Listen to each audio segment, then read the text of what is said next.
చాలా ఇంపార్టెంట్, ఎగ్జామ్లో వచ్చే ఛాన్స్ ఉంది 5 మార్క్స్కి. PCP stands for post correspondent problems. It defined as an undecidable problem. Undecidable ప్రాబ్లమ్స్ని డిఫైన్ చేస్తుంది over an alphabet sigma which is stated as follows. ఇప్పుడు మనం ఒక 2 లిస్ట్ని తీసుకున్నాం, x and y 2 లిస్ట్ తీసుకున్నాం of non empty string over sigma such that y equal to x1 x2 x3 upon xn వరకు తీసుకున్నాం, y equal to y1 y2 y3 upon yn వరకు తీసుకున్నాం. It can be said that there is a post correspondent sequence i1 i2 i3 up to ik for i less than or equal to ik less than or equal to n such that xn up to xik equal to yn up to yik. ఒక example చూడండి, మనకి ఇప్పుడు X and why అనేది 2 లిస్ట్ని తీసుకుంటున్నాం. ఇక్కడ మనకు నచ్చింది ఏదైనా స్ట్రింగ్ అనేది ఇచ్చుకోవచ్చు. ఓకేనా, ఒక స్ట్రింగ్ ఇద్దాం. ఏమని ఇద్దాం, ఇక్కడ మనకు ఒక క్వశ్చన్ ఉంది, BAA, BB, BB. వై ఏముంది, AAB, BBB, BB. ఓకే, దీన్ని మనం ఎలా డినోట్ చేస్తున్నామంటే, ఇది ఎక్స్ ఉంది కదా, దీన్ని M1 ఈక్వల్ టు BA అని తీసుకోండి, M2 ఈక్వల్ టు BB అని తీసుకోండి, M3 ఈక్వల్ టు BBB.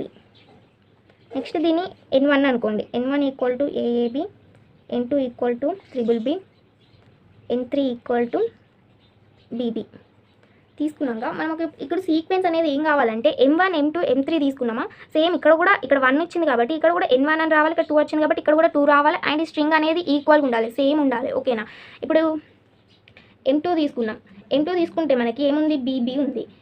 ఇప్పుడు M2 తీసుకున్నాం కాబట్టి N2 తీసుకోవాలి, N2 ఈక్వల్ టు BBB ఉంది. ఓకేనా, BB అనేది వచ్చేసింది మనకి ఇక్కడ. నెక్స్ట్ ఏంటిది, మనకి ఇక్కడ బీతోని స్టార్ట్ అయ్యేది కావాలి, ఇక్కడ ఏదైతే ఉందో బీతోని స్టార్ట్ కావాలి. నెక్స్ట్ ఏముంది, మనకి బీతోని AA ఉంది, ఇక్కడ AAB ఉంది. ఓకేనా, సో N1 తీసుకోండి, N1 తీసుకుంటే BAA యాజ్ ఇట్ ఈజ్ ఉంది. ఓకేనా, ఇక్కడ మనం ఆల్రెడీ M1 తీసుకున్నాం కాబట్టి N1 తీసుకోవాలి. సో N1 తీసుకుంటే ఏముంది, AAB.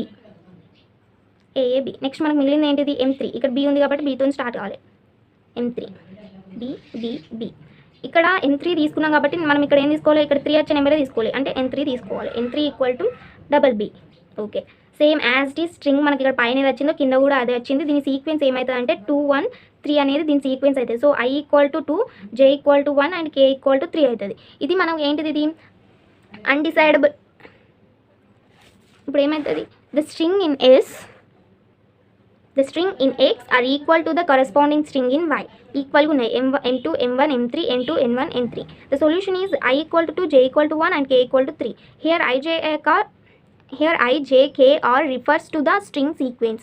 Since above example generate a sequence, it can be said that the PSP is decidable.